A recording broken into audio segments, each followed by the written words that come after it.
नमस्कार दोस्तों, bloody vibes के एक और बहुत ही ज़्यादा खौफनाक से बिल्कुल डरावने से डिफरेंट से एपिसोड में आप सभी लोगों का बहुत बहुत स्वागत है। जी हाँ दोस्तों, आज का ये एपिसोड बहुत ही ज़्यादा खौफनाक है। दरअसल इस एपिसोड में हम लोग आप लोगों को सुनाने जा रहे हैं अजय और मोहित नाम के लड़के के साथ घटी हुई ऐसी दर्दनाक घटना की भूतिया कहानी जिसे सुनकर आप लोगों के रोंगटे खड़े हो जाएंगे। ये घटना उन लोगों के साथ एक कॉल सेंटर में घटी थी। इस कहानी की शुरुआत होती है अजय नाम के लड़के के साथ। अजय नाम का लड़का एक गरीब परिवार में जन्मा मामूली सा बिल्कुल मासूम सा लड़का था।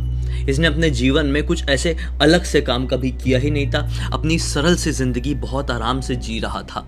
ये अपने कॉलेज में बीकॉम में एडमिशन लिया, फर्स्ट ईयर में पहुंचा तो बड़ा होने के मतलब अब बड़ा हो गया था ना, 18 साल का हो गया था। तो इसने नोटिस किया यार कि जो मेरे पिताजी हैं इतने ज़्यादा पैसे नहीं कमाते हैं, कैसे कैसे करके मुझे, मेरी मम्मी को, मेरे छोटे भाई को पाल रहे हैं। अब मैं 18 साल का हो गया हूँ तो क्यों ना पढ़ाई के साथ साथ मैं कोई जॉब ज्वाइन कर लूँ और अपने पिताजी का आमदनी में थोड़ा हाथ बटाऊँ। अच्छी सोच थी। उसके पिताजी एक प्यून थे कॉलेज में। तो ये इंटरव्यू देना शुरू कर देता है कॉल सेंटर्स में। इसको पता था कि मेरे मतलब ग्रेजुएशन तो हुई नहीं है और 12th के बेस में कोई प्रॉपर अच्छी खासी जॉब मिलेगी नहीं।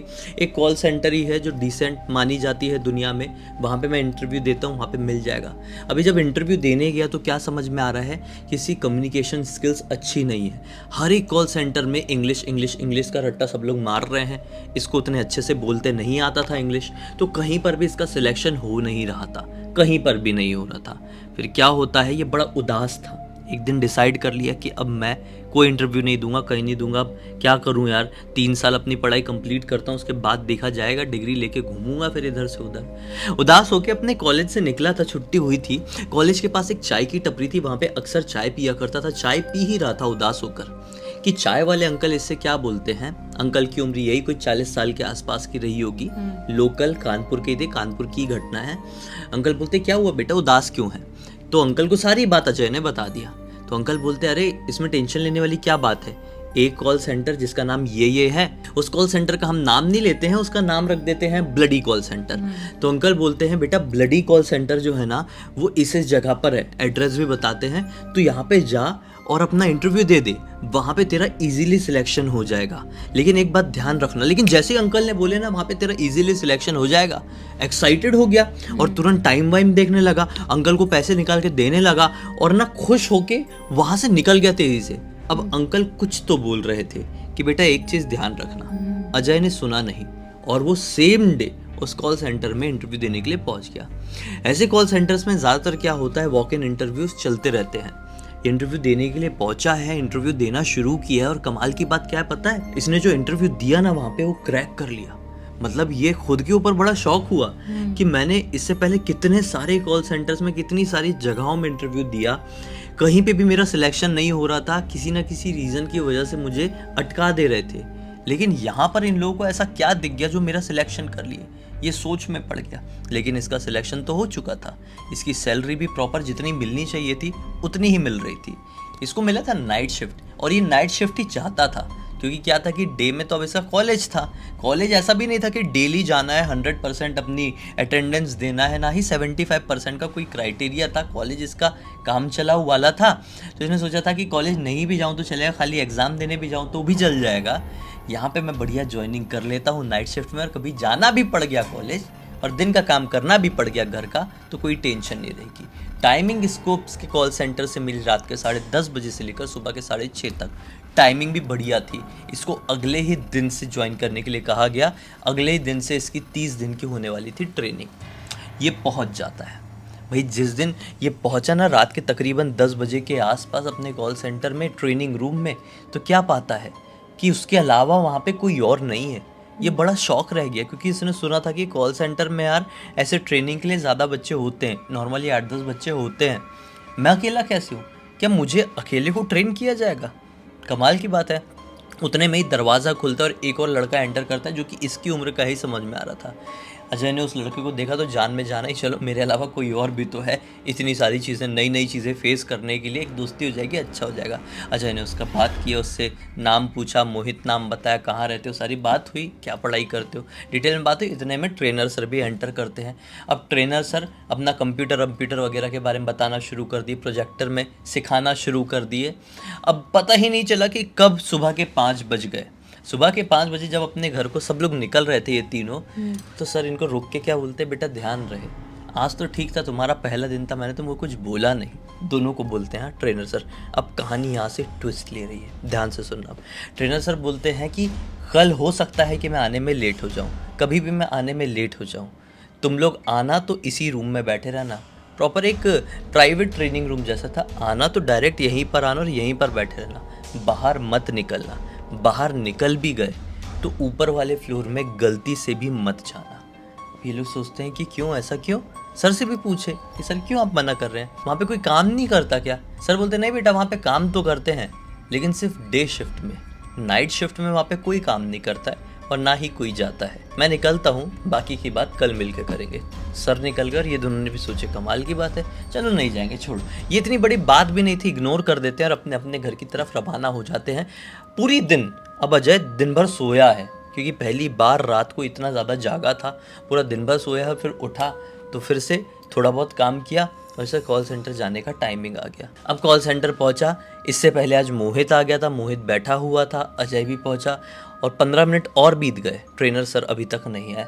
दोनों बातचीत कर रहे हैं, अजय और मोहित दोनों बातचीत कर रहे हैं कि अचानक से मोहित क्या बोलता है, यार सर क्या बोल रहे थे कि कल ऊपर वाले फ्लोर में मत जाना, ऐसा क्या होगा? अजय बोलता है छोड़ ना, अपने को क्या करना है, मना किए हैं तो नहीं जाएंगे, उसमें क्या हो गया?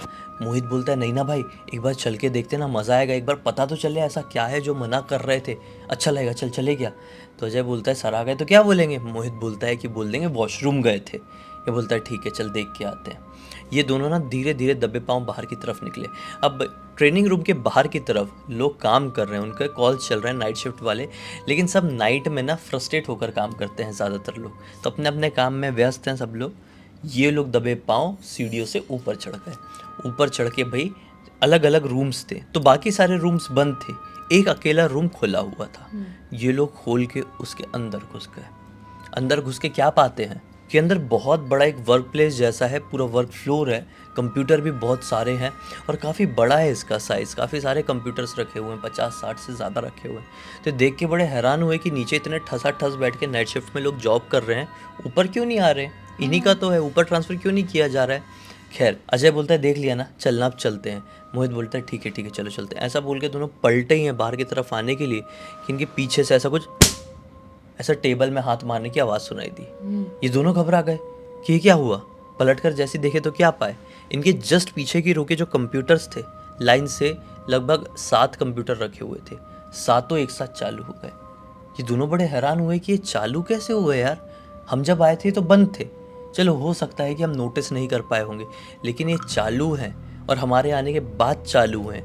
हम ऐसे ही छोड़ के बाहर निकल गए और फिर कल सीसीटीवी कैमरे में पता चल गया कि हम दोनों आए हुए थे और ये हमारी वजह से चालू हुए हैं, तो हमारी नौकरी तो एक दिन में ही निपट जाएगी भाई।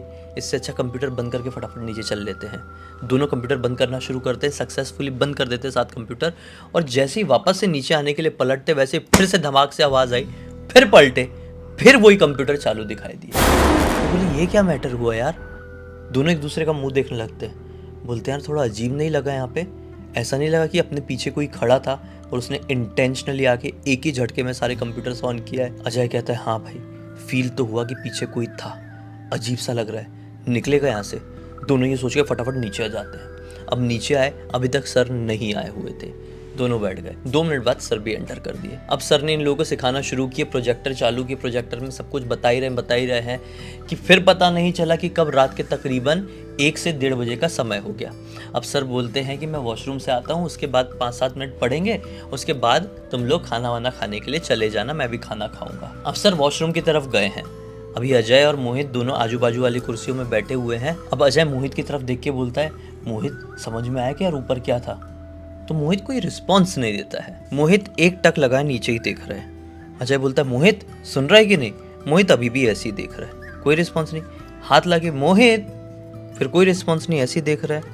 उतने में सर एंटर कर गए वापस। अब सर वापस से अपना सिखाना शुरू कर दिए। अब सर लगे हुए हैं कि सर की भी नज़र अचानक से मोहित की तरफ पड़ती है। मोहित ऐसे ही बैठा हुआ है। सर बोलते मोहित समझ में आ रहा है कि नहीं, नींद आ रही है क्या? मोहित कोई रिस्पॉन्स नहीं करता है। सर बोलते मोहित सुनाई नहीं दे रहा है, सो गया क्या?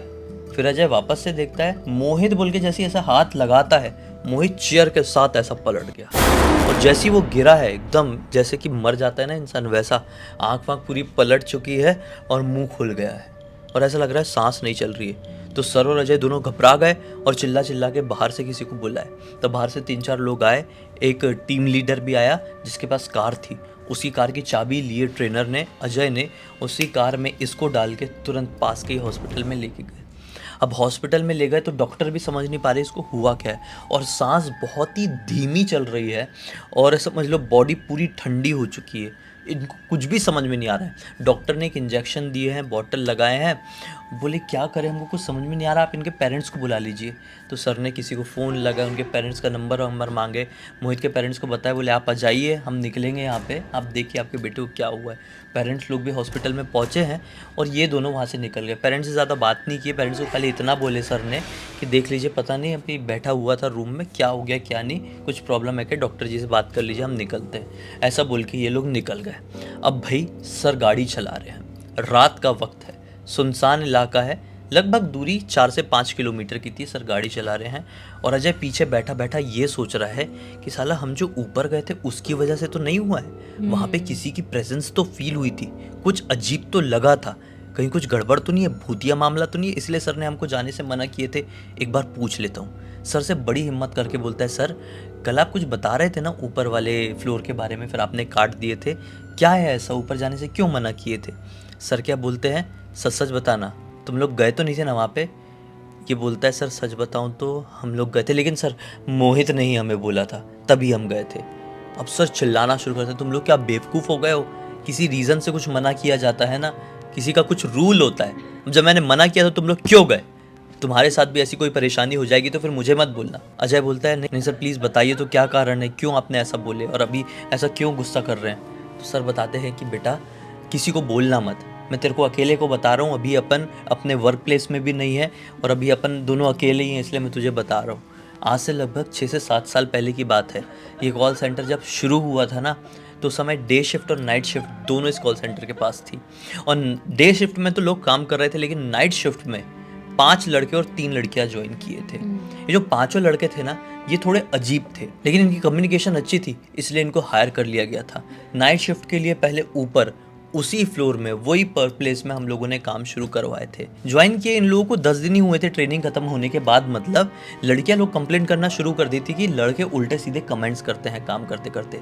लड़कियां भी अनकंफर्टेबल रहती थी, लेकिन कोई सीनियर जाके बोलता था तो शांत हो जाते थे और ऐसा रिएक्ट करते थे कि हमने कुछ किया ही नहीं है, जैसे बहुत शरीफ है। फिर एक दिन की बात है, एक दिन ना 2 लड़कियां, 3 लड़कियों में से 2 लड़कियां आई ही नहीं, एक लड़की अकेली आई। एक लड़की अकेली आई और ये 5 लड़के थे।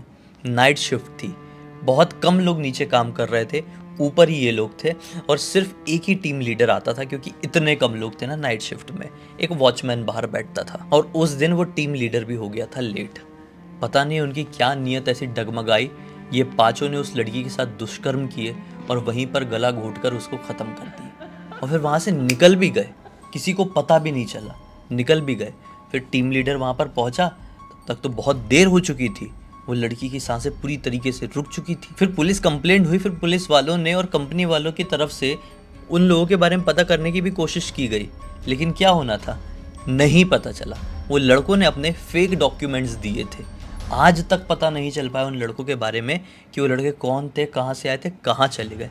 खैर ये मामला तो अलग है, लेकिन जिस दिन से उस लड़की की डेथ हुई थी उसके अगले दिन से नाइट वाली प्रोसेस तो बंद हो गई थी, लेकिन बाय चांस कोई भी नाइट के समय ऊपर जाता तो उनको वो लड़की उसी जगह पर बैठी हुई दिखाई देती जहाँ पर वो बैठती थी।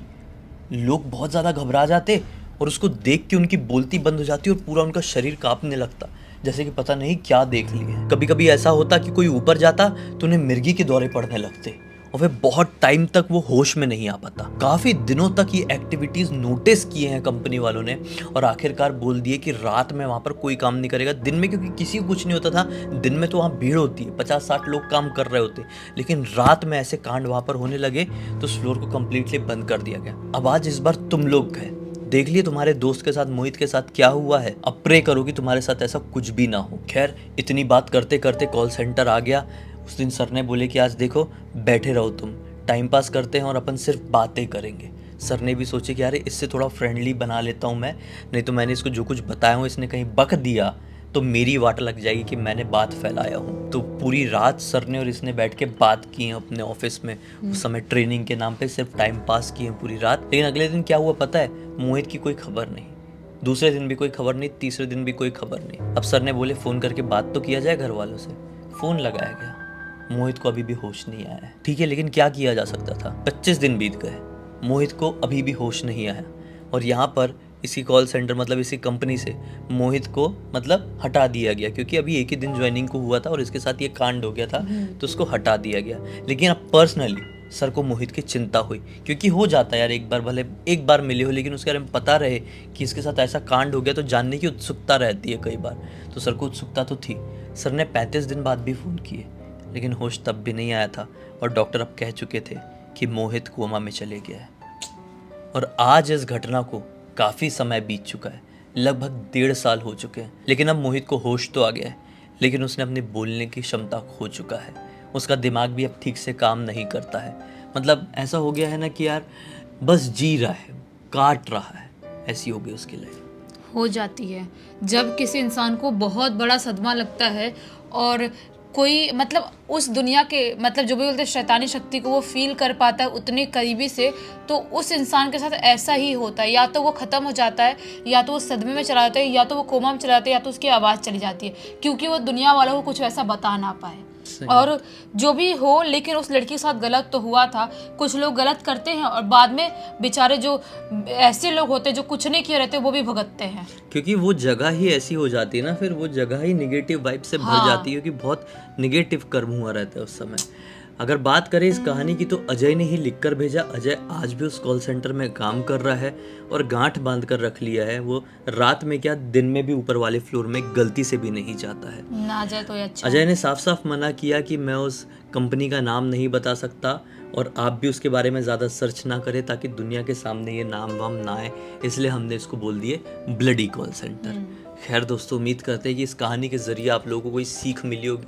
तो अब तक आपने वीडियो को देखे हैं तो लाइक ज़रूर कर देना, चैनल को सब्सक्राइब करके बेल आइकन दबा के ऑल के ऑप्शन में क्लिक करना, क्योंकि इसी तरह के हैरान कर देने वाले खौफनाक वीडियोस डेली आप लोगों के सामने लेके आते रहते हैं। इंस्टाग्राम की लिंक इस वीडियो के डिस्क्रिप्शन बॉक्स में मिल जाए, क्लिक करके डायरेक्टली वहाँ पर पहुँच जाना। और इसी तरह की कोई भी कहानी, टॉपिक या जानकारी आप लोग के पास भी है तो लिख भेजना। हो सकता है हमारा अगला वीडियो कल आप लोगों के हिसाब से ही बन रहा हो। तो चलिए कल फिर से मिलते हैं, तब तक के लिए बहुत बहुत धन्यवाद। आप लोग का दिन शुभ हो।